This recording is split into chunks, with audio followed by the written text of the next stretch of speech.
As a photographer, I have learned to reduce to the max, which means in floral photography, I separate the flower from its natural environment.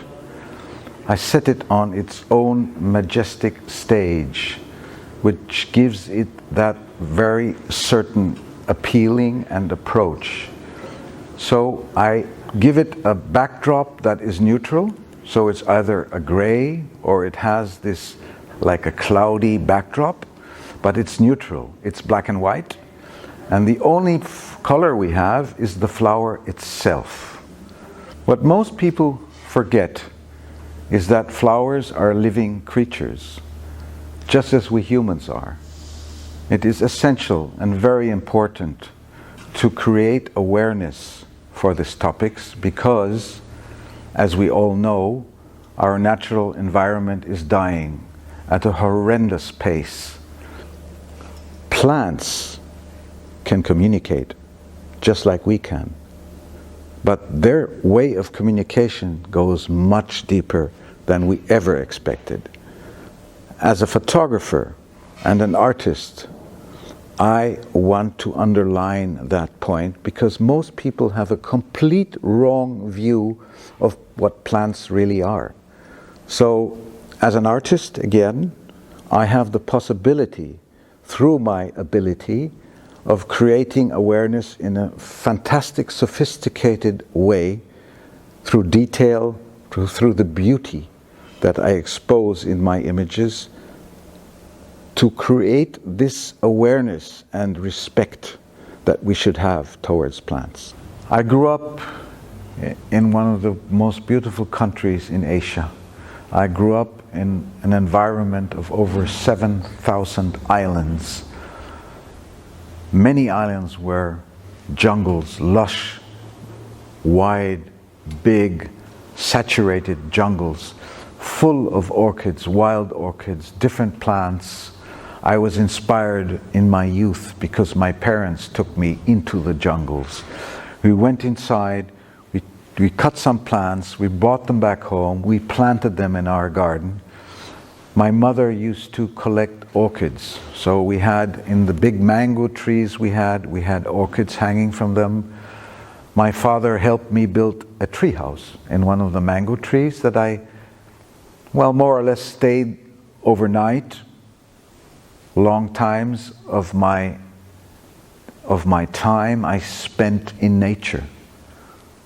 Many, many years ago, after coming back to Europe and traveling back to the Philippines, most of this fantastic environment was gone.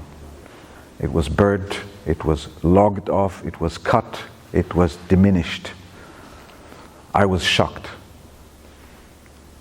That is the time that I started thinking of, I have to do something about that.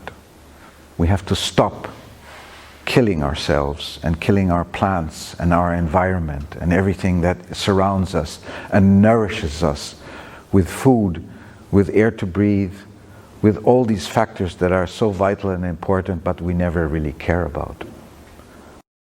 Right here in the background we have two images of flesh-eating plants, plants that feed on insects. Both plants are endangered species, so it is just a matter of time that they will die unless mankind finally finds a solution to stop what they are doing, to reduce their CO2 Ausstoß, weiß ich jetzt nicht auf English. Anyway, we human beings have to do something to save these plants because they are all vital for all of us. Many plants that seem to be like poisonous or unattractive are vital, very important for us because they feed us, they give us medicine, they give us the air to breathe, they give us beauty, they give us respect if we respect them likewise and give them a chance of life.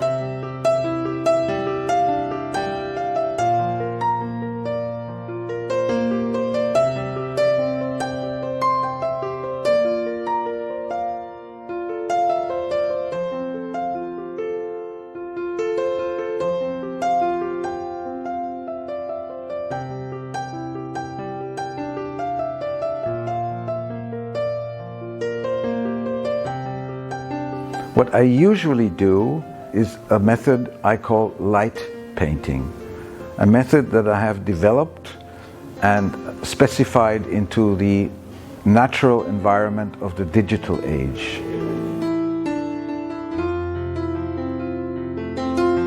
What I do is I start painting with light. That means I put light in here, I leave a shadow here, I put more light in here, so it gives you the idea of a three-dimensional perspective. So I had to enlarge it very much in the post-production. This image, by the way, I shot with 100 million pixels, which gives me a lot more depth and a lot more possibilities of going into detail, which when you have a camera with less resolution, I usually work with 40 or 50 million pixels, you have a lot more possibilities and more, like I said, more depth. So you can leave some areas really dark, or they are really dark, and with light painting I can bring them back because it's in there. But with the high resolution you have a lot more possibilities. So whenever I need a high resolution back from my Hasselblad camera, from the camera I work with, I borrow a back, or I rent a back for a few days, or depending on how long I need for this flower, because I can't shoot all the time. One of the most important factors for a photographer is patience. If you're a landscape photographer or a fauna photographer working on animals, same thing. You need a lot of patience. You have to wait. You have to learn to wait. A very important factor in this exhibition is that right here, with this enlargement, which is quite large, it's I think over 3 meters long, we have a new developed fine art print inkjet paper developed by the company, the German manufacturer Hahnemühle. Hahnemühle has developed sustainable papers. In my exhibition, most of the pictures are on sustainable papers. Sustainable papers, the idea of producing sustainable papers fits very well into my concept as a sustainable floral art photographer.